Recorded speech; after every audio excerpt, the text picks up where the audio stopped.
Anda bisa bayangkan, Nabi Zakaria, salat. Nabi Isa, salat. Nabi Ismail, salat. Nabi Musa, salat. Nabi Muhammad, salat. Nabi, Rasul, dekat dengan Allah, surga sangat terjamin, tingkat paling tinggi, tidak ada hisab untuk mereka. Mereka semua salat. Anda bukan Nabi, Anda bukan Rasul. Sampai subuh ini belum ada jaminan surga. Tingkatnya belum tentu paling tinggi. Hisabnya masih menegangkan. Dan Anda memilih tidak salat. Ada sesuatu yang harus kita perbaiki dalam kehidupan kita. Karena itulah hadirin sekalian, ada sesuatu juga yang menarik ketika konsepsi salat itu dibangun dalam Al-Quran. Ternyata Masya Allah, perintah salat kepada para nabi dan rasul yang kemudian diteruskan pada umatnya, itu umumnya seringkali diawali dengan pengenalan Allah terlebih dahulu sebelum ibadah salat itu ditunaikan. Perhatikan kembali ketika Allah firmankan kepada Musa alaihi salam, sebelum Musa diperintahkan untuk salat, terlebih dahulu Allah mengenalkan dirinya supaya diketahui dalam salat itu siapa yang disembah. Supaya dikenal siapa yang disembah. Supaya dirasakan kenikmatan saat menyembahnya. Supaya dihadirkan kekhusyuan saat menyembahnya. Maka Allah firmankan, Innani anallah. Allah perkenalkan dirinya. Saya ini Allah. La ilaha illa ana. Tidak ada Tuhan yang layak disembah kecuali saya. Fa'budni, sembah saya. Perhatikan, kalimat perintah minta menyembah diawali dengan pengenalan terlebih dahulu tentang Allah Subhanahu wa taala. Siapa Allah? Dikenalkan aspek ketuhanannya, dikenalkan rasionalitas kenapa mesti menyembahnya, diberikan sifat-sifatnya supaya diperkenalkan agar khusyuk dalam menyembahnya. Baru kemudian muncul kalimat wa aqimis shalah. Tunaikan salat. Cukup menarik. Dan semua demikian. Bahkan fase salat di masa Nabi SAW, ini yang paling menarik. Sebelum diperintahkan salat, setahun sebelum hijrah ke Madinah Al-Munawwarah itu, dalam usia Nabi 52 tahun, setelah 12 tahun berdakwah di kota Mekah, ternyata perintah salat tidak langsung diberikan saat Nabi diangkat jadi Rasul, tapi justru diberikan perintah untuk mengenalkan Allah terlebih dahulu pada masyarakat hampir selama 12 tahun. Baru kemudian muncul perintah untuk menunaikan salat. Hadirin, inilah yang kita jadikan bahasan pada subuh ini.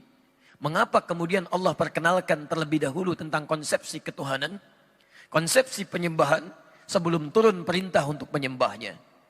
Saya ingin tunjukkan sedikit saja perbedaan orang dulu salat dengan orang sekarang salat. Dulu orang salat karena mengenal Allah terlebih dahulu. Memahami bagaimana cara menyembahnya. Maka kenikmatan salatnya Masya Allah ketika ditunaikan. Khusyuk sungguh tak terlukiskan. Ada orang ketika salat tiba-tiba lewat anak panah dia tidak bergeser sedikit pun dalam salatnya. Ada orang yang kemudian dalam salatnya terhunus pedang.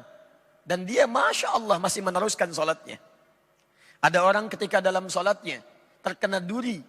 Sebelum salat durinya akan dicabut. Masya Allah, dia masih merasakan kesakitan. Tapi ketika menikmati salatnya, kawannya mengatakan, saya tahu kapan waktunya duri itu akan dicabut. Ketika dia mulai bertakbir, kemudian durinya dicabut, Allahu Akbar. Tidak bergeser sedikit pun, tidak berubah warna wajahnya. Tetap dalam keadaan salatnya. Bahkan ada orang yang ketika mulai bertakbir, kisah ini nyata seluruhnya. Dia mengucapkan Allahu Akbar. Abu Daud nomor hadis 857. Fayaqulu Allahu Akbar. Maka dia bertakbir Allahu Akbar. Saat kalimat Allah diucapkan, itu bisa bergetar tangannya. Dan kata Nabi, orang ini masuk surga tanpa hisab. Pahanya tidak sebanding dengan amalan umat manusia. Bahkan beliau menjadi mertua Nabi. Bahkan beliau di antara orang yang sangat dimuliakan Nabi. Sampai menemani Nabi. Dipilih oleh Nabi untuk berhijrah ke Al-Madinah Al-Munawwarah. Anda bisa bayangkan. Ada orang dulu bertakbir sampai gemetar. Ada orang dulu dalam keadaan salat sangat menikmatinya. Sujudnya bisa berlama-lama, kenikmatan bisa didapatkan. Sampai Imam An-Nawawi dalam kitabnya At-Tibyan fi Adab Hamalatil Quran di halaman 38 paragraf yang pertama baris 1 sampai 2 cetakan Darul Kutub Al-Islamiyah. Beliau menyebutkan banyak sahabat-sahabat Nabi, terkhusus Utsman bin Affan radhiyallahu taala anhu. Kemudian ada Abdurrahman bin Auf, ada Tamim Ad-Dari. Bahkan di antara kehebatan mereka, tidak sekedar meraih dunianya begitu sukses, tapi kenikmatan terbesarnya ketika mampu tahajud, bahkan sampai khatam Quran. Saking nikmatnya dalam sholatnya. Kenapa? Karena mereka telah kenal terhadap Allah lebih dahulu sebelum mereka tunaikan salatnya. Sekarang mari kita bandingkan dengan kita. Maaf, ada sindiran yang halus dalam Al-Quran tapi tajam. Bahkan ada orang salat, tidak paham, tidak mengerti apa yang dibaca dan dilakukan dalam salatnya. Coba Anda cek sampai barusan salat terakhir. Dari sekian ribu ruku dan sujud yang Anda kerjakan, berapa persen bacaan salat yang Anda pahami? Jangan-jangan lebih dari itu. Kita pun tidak sadar bahwa ketika saat salat, ketika sedang menunaikan salat, kita dipersaksikan oleh Allah Subhanahu wa taala. Bahkan kata Nabi di Abu Daud nomor hadis 666, ada orang salat yang tidak sadar berapa rakaat sedang menunaikan salatnya. Hatta la yash'ura al-musalli kam raka'atan yusalli. Sampai ada orang salat kata Nabi tidak sadar berapa rakaat sedang menunaikan salatnya. Orang dulu saking nikmatnya, rakaat pertama salat subuh sujudnya begitu berlama-lama karena kenal dengan Rabbnya. Sampai Nabi di akhir sujudnya seakan-akan menunggu sujud berikutnya begitu lama. Karena itulah beliau nikmati sujud yang terakhirnya. Indah. Masya Allah. Bandingkan dengan kita. Dari sekian salat yang kita tunaikan, berapa yang kita nikmati? Jangan-jangan kita pun tidak merasa sedang menyembah Allah Subhanahu wa taala. Hanya lisan kita mengatakan menyembah Allah, tapi hati kita tidak hadir dalam lisan yang kita ucapkan. Karena itulah Bapak dan Ibu sekalian, ikhwah sekalian, penting kita ketahui dulu kemudian bangunan konsepsi mengenal Allah Subhanahu wa taala dalam hal sebelum kita menyembahnya, agar kenikmatan dalam setiap ibadah yang kita lakukan itu hadir dan melahirkan kekhusyuan. Karena itulah ibadahnya disebut dengan salat, terambil dari kata silah. Saya mohon izin. Bismillah. Perhatikan sini, kata salat. As-salat ini bentuk tunggalnya.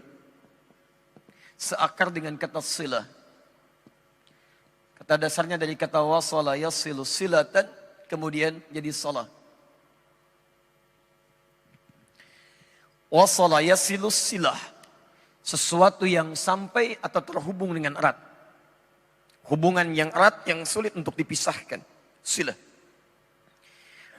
Anda pernah dengar istilah silaturahim? Silaturahim, hubungan kasih yang sangat erat, yang sulit untuk dilepaskan. Bukan saat kumpulnya. Ini seringkali keliru ini. Silaturahim itu terwujud bukan saat kumpulnya. Tapi saat Anda berpisah setelah momentum pertemuan itu terjadi. Kalau Anda bertemu dengan kawan-kawan Anda menyapa, wajar karena Anda melihat orangnya. Karena Anda berjumpa dengan sosoknya. Yang paling hebat itu setelah Anda berpisah, masih ada hubungan kasih antara Anda dengan kawan Anda, sehingga Anda mendoakan dia dalam kebaikan. Dalam sujud Anda doakan. Dalam doa Anda sertakan. Itu yang dimaksudkan hubungan yang erat, yang sulit untuk dipisahkan. Nah, hubungan yang melatih kita supaya terhubung dengan Allah erat dan sulit dipisahkan. Bukan hanya saat Anda terhubung dalam ibadah, tapi selesai ibadah Anda masih terhubung dengan Allah. Jalan ingat Allah, makan ingat Allah, minum ingat Allah, kerja ingat Allah. Maka ibadah yang melatih kita supaya terhubung erat dengan Allah, dirubah kalimatnya menjadi salat. Dalam bahasa sering diartikan dengan doa, karena dengan doa itu terhubung erat Anda dengan Allah Subhanahu wa taala.